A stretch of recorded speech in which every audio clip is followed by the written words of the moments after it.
All right, welcome everyone. Whether it is a good morning or a good evening or middle of the night where you are, very pleased to see you with us today.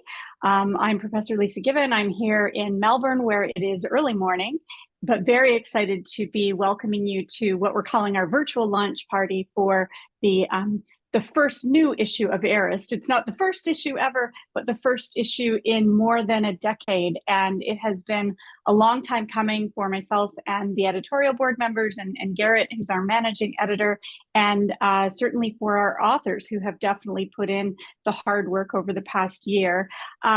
I wanted to start, as we do here in Australia, briefly with an acknowledgement of country, and then we will get into our session today. So I'd like to acknowledge the Woiwurrung and Boonwurrung people of the Eastern Kulin Nation on whose unceded lands I'm conducting business today, and respectfully acknowledge ancestors and elders past and present. I will ask Garrett just to start in with our first slide, please. So ARIST is back. Yay, very exciting news. And some of the authors that are on the call today have told me that their physical copy of the journal has already arrived. It has to come in a much slower fashion here to Australia, so I don't have one to show you, but they may well do when they are presenting today. Certainly this was a long time coming. And what I wanted to just outline really briefly for you is what we've done with ARIST. It's moved from being in book or chapter format, as you may have known it in a previous life. It definitely had a very huge following, continues to have a huge following, and that's why it's wonderful to see so many people that came forward in this first iteration of the relaunch to write papers. We are now under the JASIST umbrella, and what that means is that we use the same ISSN for this journal. It means that we are able to kind of ride the coattails in terms of JASIS's existing Q1 or elite status as a journal, and that certainly makes it very attractive to many authors, particularly those of us who are in countries where we're under formal government assessment of research excellence, and that carries quite a bit of weight. So that's good news. The other good news to that story is it means that when you publish with ARIST, once it's gone through production, it's available in early view.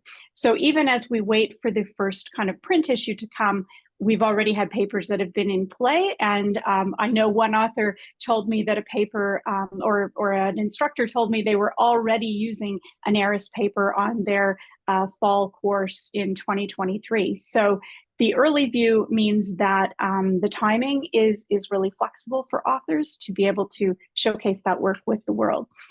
This issue, we've got 7 reviews, which is amazing. There were days where I thought, oh, am I going to have more than 2 papers, 3 papers? And then as that pipeline has started to really mature and develop, we've now already got a very solid number of papers for 2025 shaping up. I'm going to be aiming for about 8 to 10 reviews in that issue, so we'll see how we go. But we've got a really robust pipeline, and that's why we really encourage people to come in as early as they can to secure a place, get your expression of interest in, and then you can take time to write. Next slide, please, Garrett. So our scope is very broad. We do try to include quote unquote, everything in the field of information science, as well as computing science, technology. We certainly welcome a variety of topics. I've said to the editorial board this year, we have surprisingly few papers so far in the areas of things like youth studies and around health. And there are other areas where I know there's expertise out there in the field, and we'll be working very hard in the next couple of years to try to present what I think of as a really balanced portfolio of papers. But without too much trouble, this first issue has really done a fantastic job of really bringing in pieces of work from a variety of reaches across the field. So our audience for these papers is really diverse. We know that many people use them in their classes. We know that PhD students cite them, but also people across career stages who are applying for grants or doing other kinds of major reviews. So these are certainly the kinds of papers that get heavy citation and are really opening up windows, I think, of new ways of seeing the world to a very diverse audience across our field. Next slide, please, Garrett.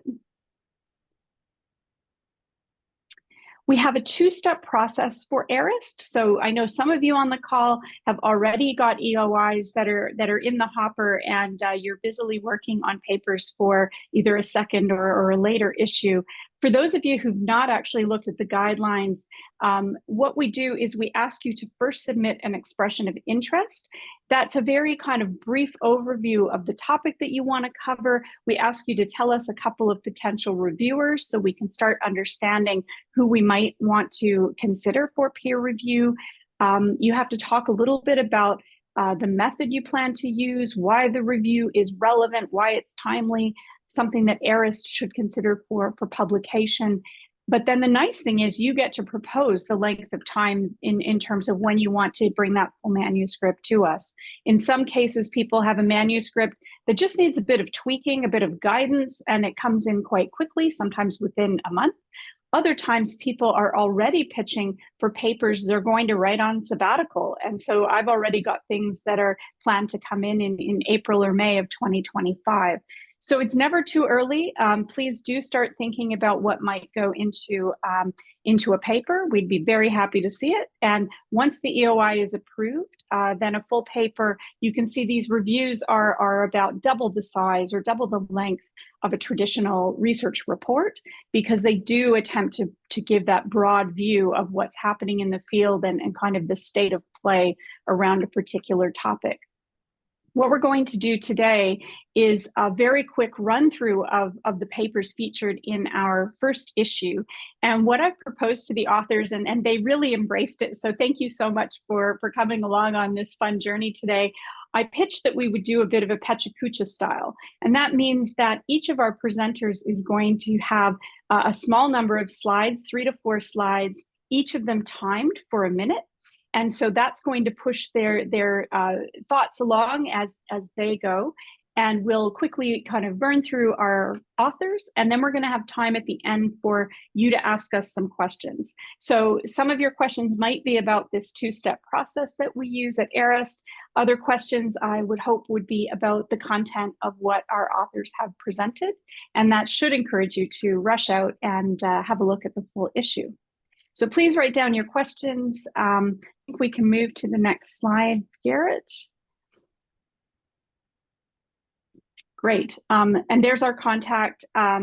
So arist@asis.org. If you have any questions, please do jot that down. It's also available on our website where you'll find out more details.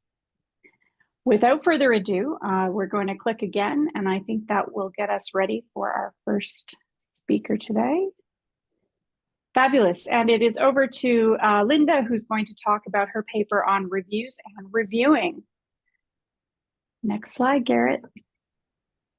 Thanks, Linda.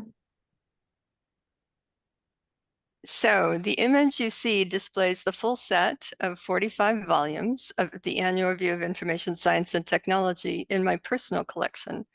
In a review of volume 33 of ARIST, published in 2000, Yorland observed that ARIST had never included a chapter devoted to research on reviews, despite the importance of reviews as resources in addressing information overload. My paper seeks to fill that gap by reviewing key aspects of research on both the process of reviewing, the literature, and the resulting products in the form of reviews. The topic became particularly salient in the past few years during the COVID-19 pandemic, when existing approaches to synthesizing findings from the primary literature could not keep pace with the flood of publications. My review can be termed a narrative introductory review, a traditional literature review following past practice in ARIST, though the task of identifying literature to review this time was less labor-intensive than when I contributed earlier reviews on artificial intelligence and information retrieval to ARIST in the pre-web years of 1980 and 1987. I located relevant literature through footnote chasing, examining the bibliographies of relevant articles for possible leads, searching multiple databases, including PubMed, InSpec, Library and Information Science Source, ERIC, Scopus, and Web of Science, and browsing tables of contents of recent issues of key journals, such as Research Synthesis Methods. Citation searching, especially using Google Scholar, was particularly helpful because keyword searching in databases was problematic due to the need to distinguish research about literature reviews and reviewing from the far more numerous studies that are themselves published review articles. Literature reviewed was limited to English language, but there were no specific time limits. Publications were selected for inclusion to provide an overview of key topics within reviews and reviewing. So some key findings. Most surprising to me was the evolution in forms of research synthesis, with one recent study documenting 48 review types in 7 families, including traditional review, systematic review, review of reviews, rapid review, qualitative review, mixed methods review, and purpose-specific review. There's also been diversification of users of reviews, extending from peers to practitioners, as in evidence-based medicine, and policymakers. Preparation of reviews now often involves a team, with significant roles for information professionals. And there are active efforts to use information technology, including artificial intelligence, to accelerate the production of reviews. So in conclusion, I'd like to address the question, why write a review when one may consider original research more valuable? An editorial in Nature Human Behavior asserts that high-quality evidence syntheses are on par with original research and can constitute contributions of outstanding scientific and applied significance. Furthermore, Dworkin argues that truly open science requires that scientists, stakeholders, and the public are not only able to access the products of research, but the knowledge and insights embedded within those products. Given the ever-increasing quantity and complexity of scientific output, this calls for a new focus on synthesis and communication. And so the relaunch of ARIST responds to that call. And this is the print, the physical artifact. So I can now put it on the shelf along with my 45 volumes of the previous versions of ARIST. And I want to thank you for this opportunity to share highlights from my paper. Thanks so much, Linda. Beautifully timed and amazing to hear about 48 different styles of review. Okay, so there's no excuse, anyone. You've got lots of options in terms of thinking about how you might want to approach a paper. Next up, we're going to pass over to Gillian, who's representing her author team on understanding data cultures. Thank you. I'm ready to start. Click there, Garrett. Thank you. Greetings from New Zealand. This paper originated in the need to investigate data cultures within the information studies domain as a topic related to but distinct from information culture. And we define data cultures as the social, technical, and cultural characteristics, values, and practices that influence interactions with data by individuals, organizations, governments, and societies. So the aim was to enrich understanding of data cultures by exploring key concepts from the literature, and the key concepts are the dimensions, inputs, and aspects of data cultures, which we've listed here.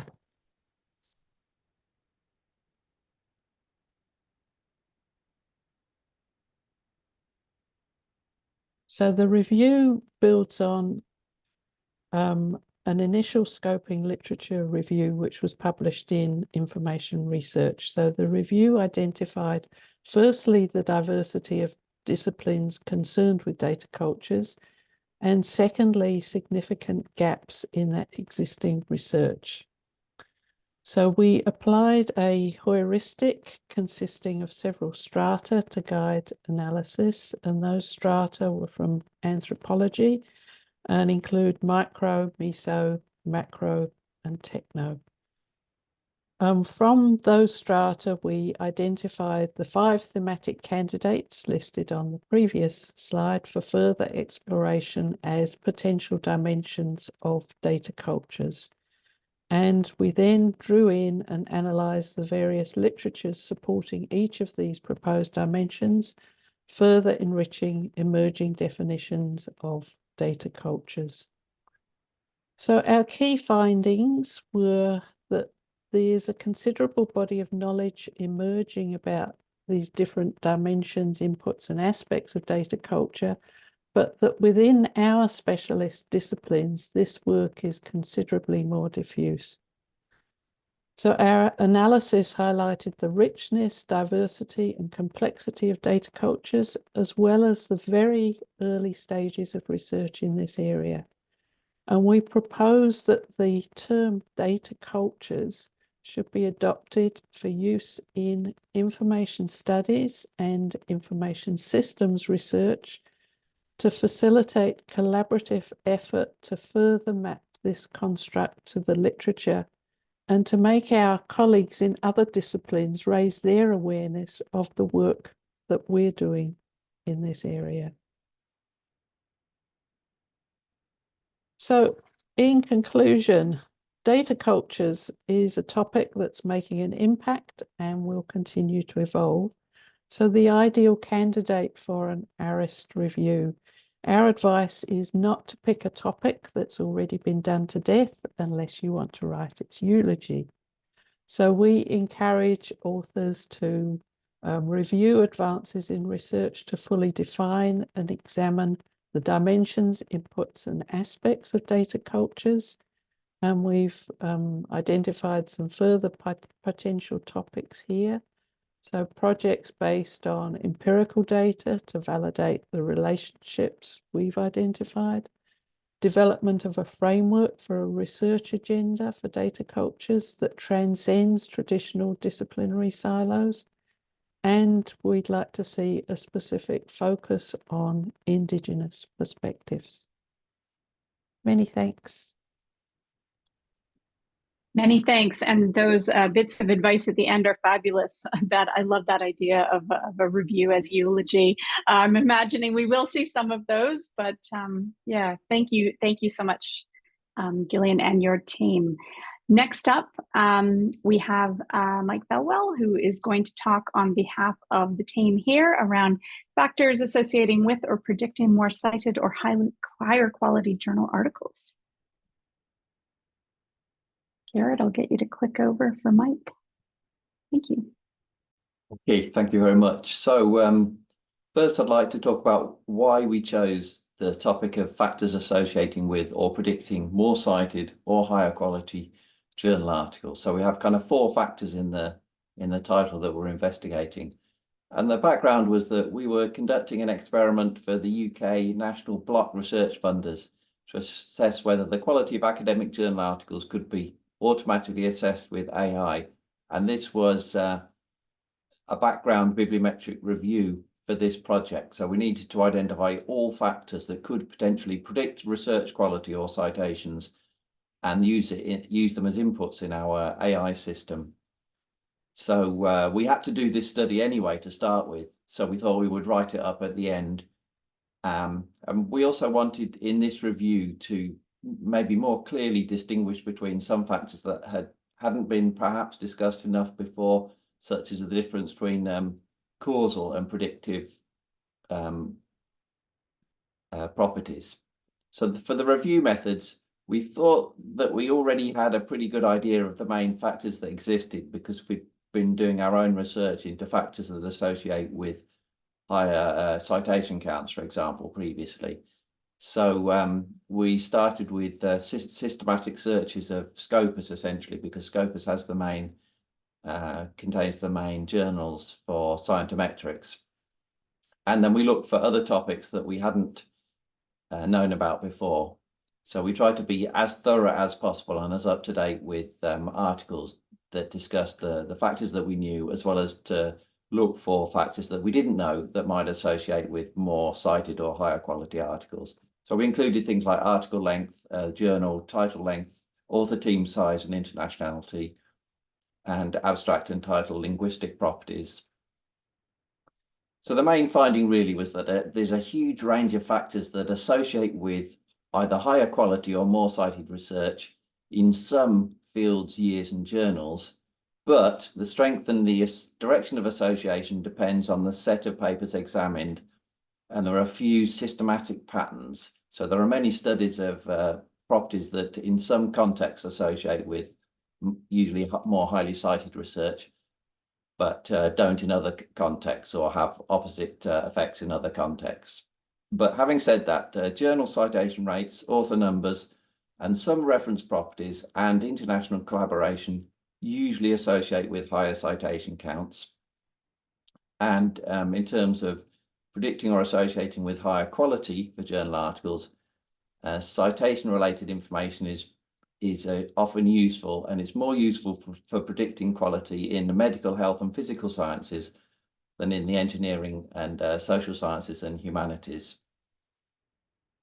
So in conclusion, information scientists can take into account a few factors when predicting either research quality or citation impact, but we can't claim cause and effect for nearly all of them. So for example, if putting a colon in your title doesn't necessarily make your article better or more cited, even if there is a statistical association in some fields.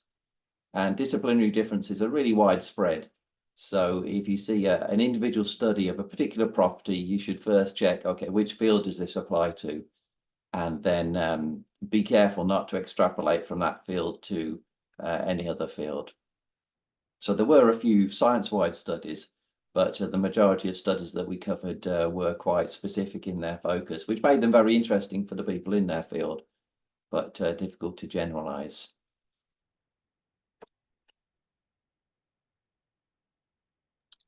Great, thank you so much, Mike. And I love the idea that this review came out of, work that had to be done anyway. We all have work like that, and sometimes it just sits on a shelf, right? We don't do anything with it. So I hope that inspires others to think about things they've already got in the hopper that they could work up for review. Our next group is going to be led here by Jesse, who's presenting on behalf of his team around information science and the inevitable intersection of death and information management. Over to you, Jesse. And Garrett, please click through.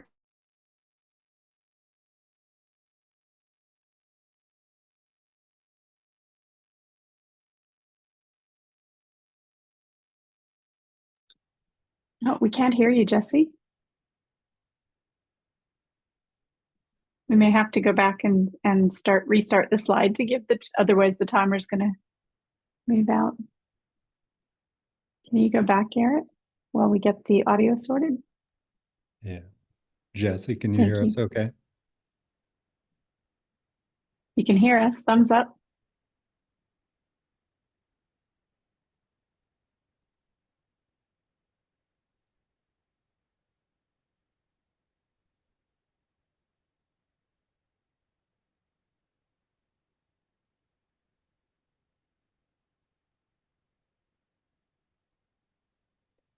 I feel like this is another thing that's inevitable. Technology.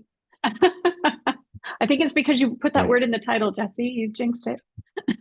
We think it might be your microphone. Everything looks good except everything else. Yeah.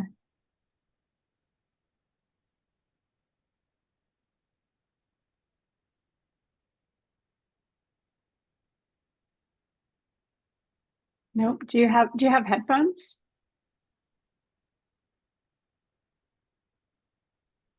Yeah, we're thinking it must be the audio input.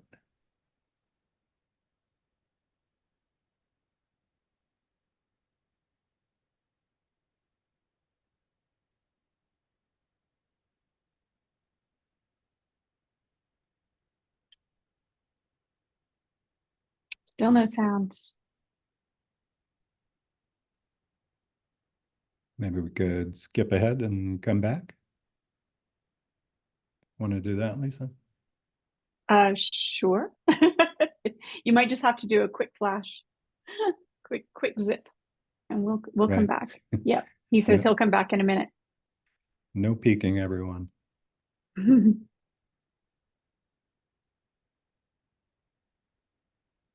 All right. This presentation is audio recorded. And so once the slide progresses from this one, it will just flow through right to the next presentation.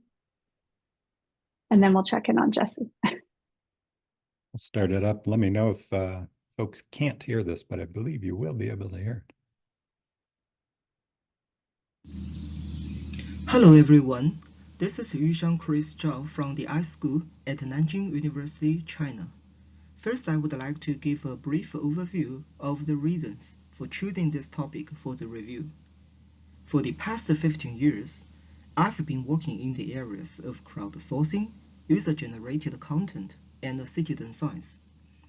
Since I started to move into the field of digital humanities in 2014 and work closely with a number of GLAMs, how to leverage crowd wisdoms to facilitate very co-creation in cultural memory institutions has become a topic of interest to me. Cultural heritage informatics is becoming a hotspot in the information field. The readership of this review will focus on information science and library studies, management science, communication, computer science, and so on. Next, I would like to report briefly on the methodology used in this review. This study conducted a hermeneutic literature review to understand and conceptualize the core aspects of every co-creation in various cultural heritage information practices.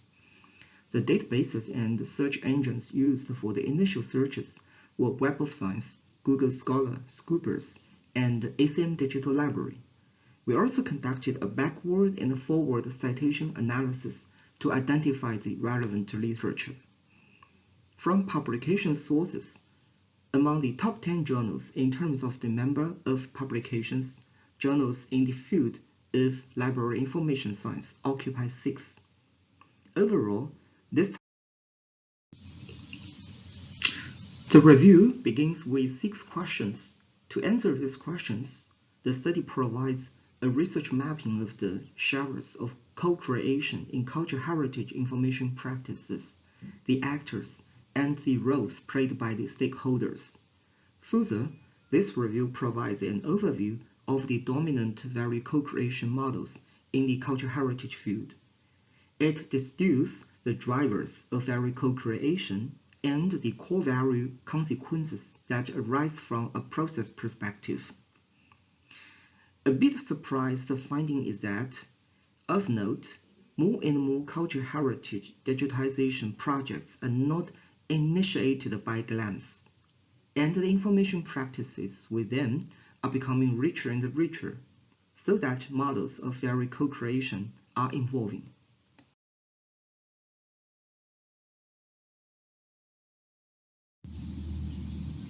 Let me conclude with a brief vision for the future. In the future, further attention could be paid to what commonalities and lessons can be learned from successful cultural heritage information practices under the Sustainable Development Goals. Meta-synthesis analysis may be a good approach if the amount of literature is sufficient. In terms of the review writing, it requires a lot of dedication and patience.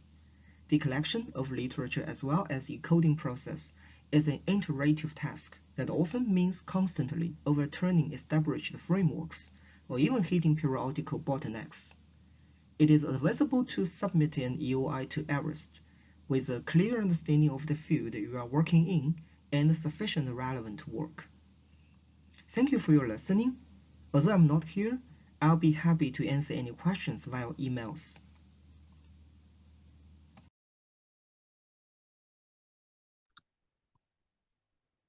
All right, that was Chris Zhao talking on behalf of his team, and as he said, please feel free to email him if you have any questions.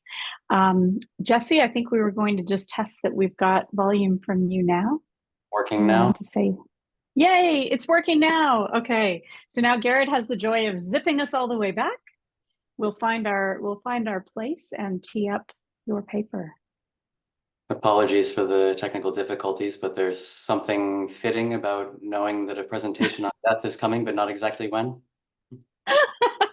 Absolutely. Laugh or cry when it comes to technology. All right. we're handing it over to you now. Great, thank you. So let's just click through there, Garrett. Perfect, yeah. So our motivation to do a review of such an odd topic, in part, so on the practice side, information societies are aging, or the information society, if you like. People are getting older and we have digital collections or data traces and various phenomena that have been accumulating over time, things that we have to think about and deal with that we haven't had to so much in the past. And there's also a growing use of post-mortem data, so data of people who are deceased by states and by private entities and so on. And there's very little, in many places, no regulation about this. So for example, even in the EU where we have the GDPR protecting our data, it doesn't say anything about the deceased. There's also growing research in some different silos about these topics. For example, how people plan their digital legacy ahead of their death and what will happen to their collection and so on. Also planning and information behavior around death, so just before and afterwards, and the management of the data of the deceased, but there was no review of it. So we undertook a systematic review, details in the paper, but in short, we reviewed scholarly English language literature that focused on key here, both death and information or data management, not just one with a passing mention of the other. We searched 7 different databases and did additional supplemental strategies to find research that was relevant, reviewed 293 items and organized them into these 7 topics. The first 2 there, digital legacy and information behavior, are pretty core to information science. 3 and 4, that's death and the internet and tech augmented death practices, those are sort of HCI and social media for the most part. And then 5, 6, and 7 are the ethics and law and philosophical dimensions around information and data after death. Let's be brave and go to the next one. So our key findings, perhaps no surprise here, individuals, families, and institutions all variously lack, whether it be skills or guidance or policy. There are a whole bunch of practical issues involved in this. Laws are insufficient, as I mentioned, hinted in the beginning, and there are a bunch of outstanding ethical puzzles around what we could or should do with people's information and data after they die. We also tried to sort of visualize the whole problem space. So we've got the stakeholders in the middle there, and then sort of along the x-axis in these 3 columns, we have sort of pre-death, roughly perimortem around death, and then post-death phenomena that are appeared in the literature. And in the post-death side is where you start to see the more exotic concepts like digital immortality, digital zombies, and thanabots, and so on. Yeah, that's probably enough about this one. Next, please. So to conclude then, as usual, we need more research, right? We are uniquely positioned to address quite a lot of these gaps. PIM and personal archiving can help with issues of digital legacy. There's a need for information behavior and literacy research to help address some of the practical problems, and information ethics, since there are so many ethical problems. So rather than one particular recommended follow-up review, I saw that we have a review coming. There was an EOI and it's now in preparation about data literacy.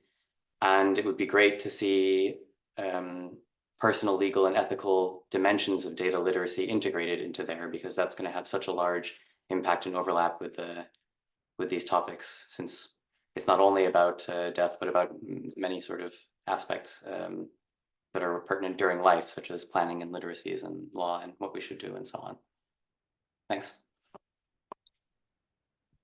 Great, thank you so much, Jesse. And Garrett's now going to do his magic to flick us past Chris's presentation. But it made me think that, especially with the rise of AI and what these new technology tools can bring in terms of recreating people's voices and images post-death, even more heightening of this topic. All right, paper number 6 is going to be over to Meredith, who's talking on behalf of her team about socio-technical issues in the platform-mediated gig economy. Meredith. Do you hear me okay? Yes, we can hear you. You can click through there, Garrett. Hi, good afternoon, everyone.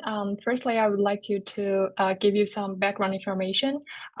Gig economy is a network of socio-technical systems that have complex technical infrastructures that support an online labor market where temporary and part-time positions can be filled by independent contractors and freelancers in a wide range of business, from knowledge work to shared transportation or to the food delivery. The representative platform in the gig economy include Upwork, Uber, and TaskRabbit. After reviewing the current literature in the gig economy, we found that rare of them focused on the social-technical issues since it's a relatively new phenomenon. So in this research, we adopted social informatics approach because we want to focus on the interactions between people and technology, and we believe that the use of technologies and its social settings are actually mutually shaping each other. So we proposed two research questions here. And the method we take is a systematic literature review, which is a review of an existing body of literature that follows a transparent and reproducible methodology in searching, assessing its quality, and synthesizing it with a high level of objectivity. So we used gig economy or gig work or gig workers as search terms. We conducted the search in the field of title, abstract, and author keywords in 9 databases from multiple disciplines. Papers are included if they are peer-reviewed, complete research, and we mainly focused on the journal articles and conference proceedings. And also if they are written in English and published between 2010 and 2022. So articles were excluded if they were purely conceptual or theoretical, or they are primarily concerned with economic issues or legal and policy issues, or just emotional issues. So after that, a grounded theory approach was used to construct these issues as inductive reasoning can generate themes and patterns across qualitative data. We have 3 main categories, and each category has their own codes and subcodes. So the digital workplace in the gig economy means that the platform company is providing to the gig worker is not a conventional organization. It is born digital, and it is more of a mediator or aggregator, bringing those online labor and those who need them. So algorithmic management, the second category here, shapes platform-mediated gig work by replacing those human managers and assigning work, setting deadlines for the completion of tasks, engaging in monitoring, surveillance, and evaluation. And the third category, ethical design, is a set of values that should be considered when designing gig economy platforms and algorithms. So besides the socio-technical issues, we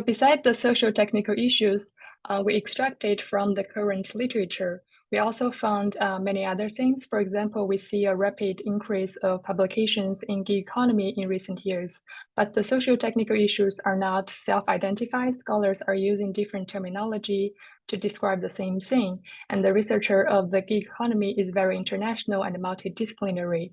Also, we found that certain issues are actually understudied based on their frequency of presence in the literature. For example, digital divide, diversity and inclusion, trust and privacy. We believe they can create more opportunities for future research. And finally, we found that those socio-technical issues are somehow interrelated to each other. For example, even though workers join the gig economy because it provides flexibility and autonomy when workers can decide what to work and when to work, but there are evidence showing that platforms are using algorithms to practice control over workers. That's all. Feel free to email me if you have any questions. Thank you. Thank you so much, Meredith. That's wonderful. Our 7th and final paper is actually a video presentation by Rick Shostak from University of Alberta, who's going to talk about phenomenon-based classification. So Garrett, I will get you to trigger this one. Hi, the subject of our review is phenomenon-based classification. Unlike all existing library classifications that are organized around disciplines, such a classification focuses instead on the phenomena we study. This reduces scatter. At present, books on the same topic might be classified in a whole bunch of different places depending on the author's discipline. We review the history of this approach to classification, tracing it back over a century, and we devote a lot of attention to its structure. This obviously involves schedules of the phenomena that we study. These tend to be flat and logical, unlike existing library classifications, which often have many levels and do many illogical things. Phenomenon-based classifications also generally have schedules of relators. These are mostly verbs or conjunctions, and schedules of adjectives. Subject headings for a document or an object or an idea are then formed synthetically by combining items from different schedules. This allows for great precision, especially most scholarly works and a lot of general works involve talking about how one or more things have a particular effect on one or more other things, and we can capture that precisely with a synthetic subject heading. We performed a synthetic review of the literature. We were aided in this task by the fact that the three of us have been authors in this literature. Claudio Noli, in particular, has often examined the history of phenomenon-based classification, so we were well placed to begin this task. We conclude with a section done largely by Richard Smiralia, who has done this sort of analysis many times, where we look at the 10 dozen works we cited, identifying leading authors, journals, conferences, monographs, and tracking the timing of the works that we cited. We also have sections in the paper that look at how phenomenon-based classification relates to the two greatest theoretical innovations in the field of knowledge organization. We pursue facet analysis, which argues for synthetic classification. Domain analysis suggests focusing on particular domains or disciplines. We talk about how that can be wedded to the pursuit of a universal classification. The main purpose of phenomenon-based classification has been to facilitate interdisciplinarity. This it does by making it easier both to find things and to communicate back to different disciplines. It also serves to capture the nature of the scholarly enterprise better than existing classification. Okay, but there are a ton of other advantages. I don't have time to go over them all. I'll leap to the last one. Phenomenon-based classification is well suited not just to classifying documents, but also objects and ideas. There's a lot of concern these days that museums and galleries and archives, the rest of the GLAM sector, are moving online, want classifications, don't find library classifications very useful. Phenomenon-based classification can serve them all. It's also admirably well suited to the semantic web that seeks to classify databases in terms of combinations of things, verbs, and adjectives, exactly the schedules that phenomenon-based classification facilitates. We discuss in our paper various efforts to evaluate phenomenon-based classification, various efforts to apply it, and we close by discussing the challenges in allowing phenomenon-based classification to be more widely used. Library classifications tend to be supported by large bureaucracies. It could be that a phenomenon-based classification could be brought on board as a complement. There have been efforts to show how one sort of classification can be translated into the other. There may be greater opportunities out there in museums and galleries and in the semantic web to lead towards the widespread adoption of phenomenon-based classification. Thank you.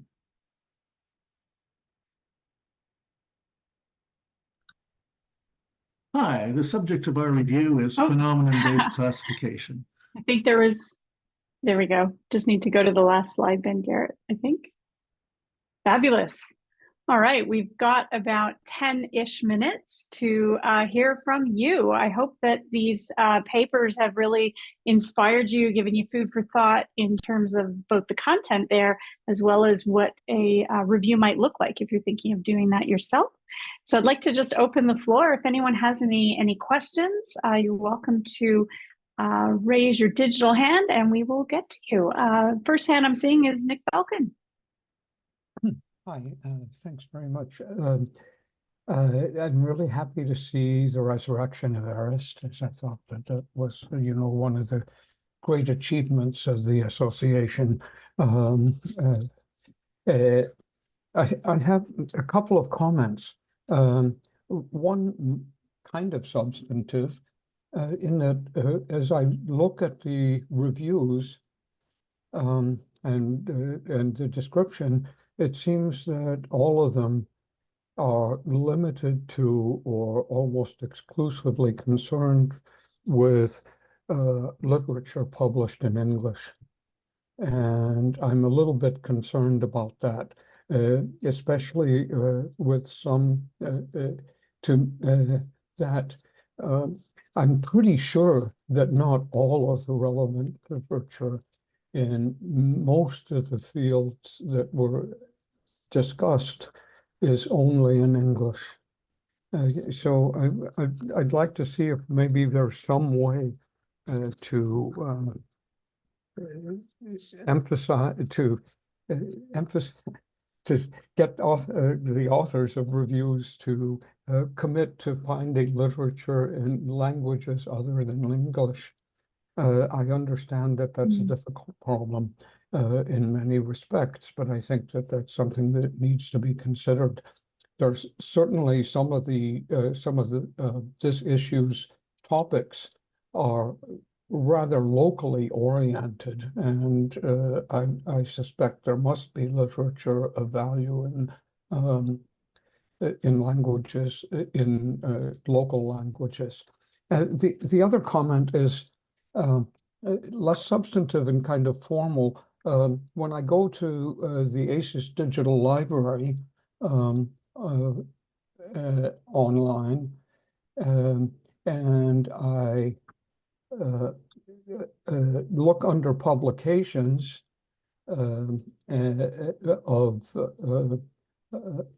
I find and I click on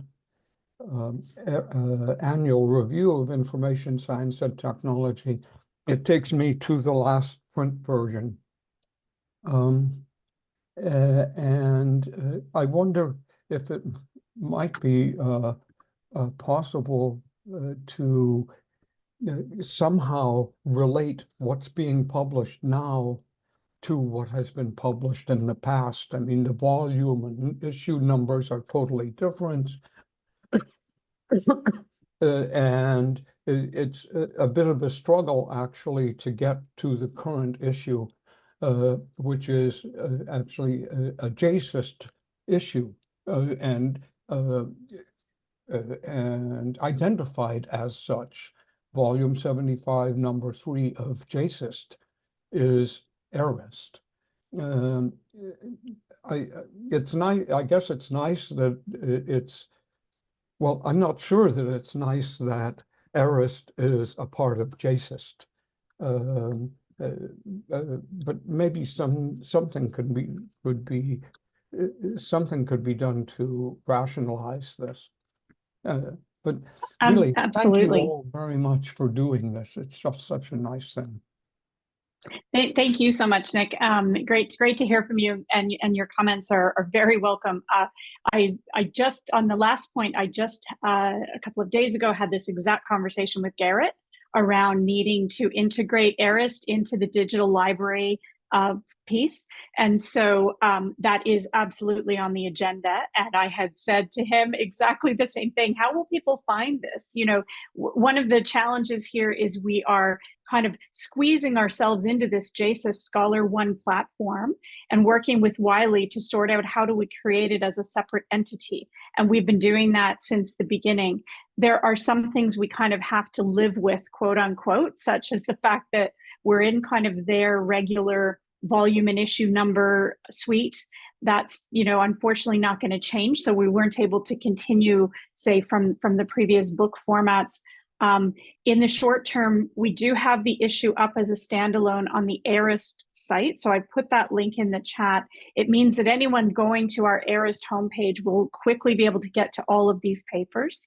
And what we're also then doing is building in that piece for the digital library, because at the moment, this is the current JSIST issue, but we've only got a month before it gets supplanted by the next JSIST issue. And then it would sort of disappear in terms of that easy to find standalone set.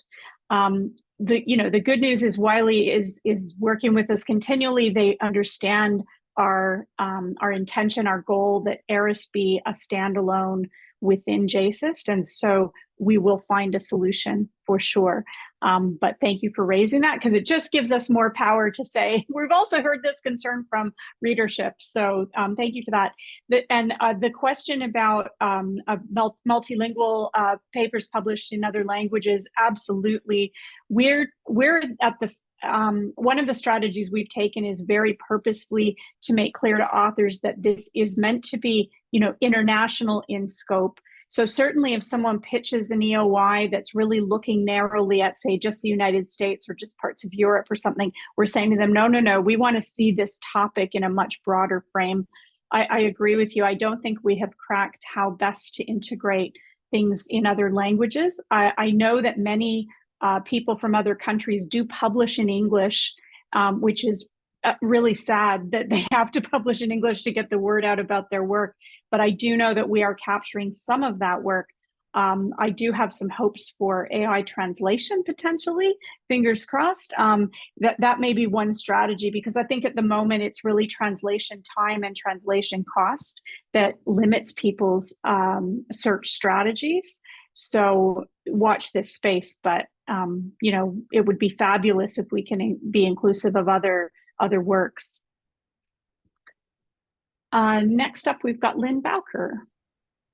Hi, just to follow up on that, for anyone who doesn't know me, I have a cross appointment between the School of Information and the School of Translation at the University of Ottawa, and I'm very interested in translation technologies. So it's definitely something that I think does have potential, as Lisa said, and I'm currently working with a postdoc and a colleague from Europe, and we have submitted an expression of interest about how translation technologies are being used in scholarly communication. So we might have some tips for you coming out in the future, but it's a really good point, and I think one that a lot of people are interested in moving forward, if we could just come up with some practical advice about how. So we're working on it. That's great. I didn't want to dob you in if you didn't feel comfortable pointing that out, Lynn. So thank you for that EOI, and really looking forward to that paper, and watch this space. That's fantastic news. A couple of minutes left if we have any other questions from the group, or anything that our authors wanted to add. Any final words or thoughts that have come to you as you've listened to your colleagues this morning or evening? Gillian, yes.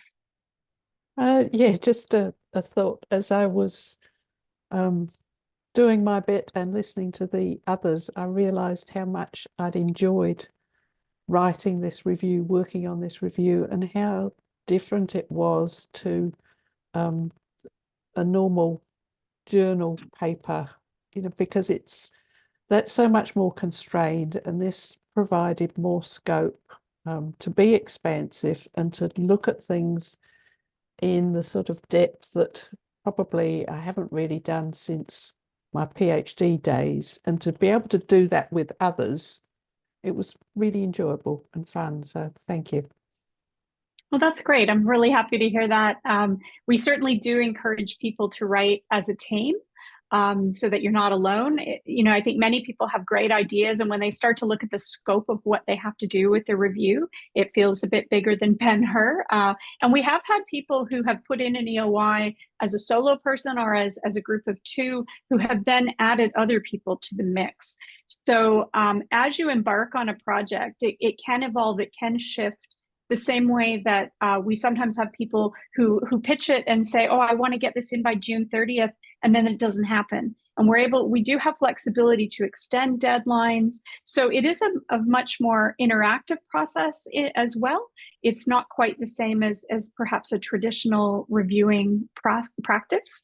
We're here to really work with people, make sure that it's going to be both the best experience and also the best review to kind of put forward to the world, and as fulsome and as complete as we can make it.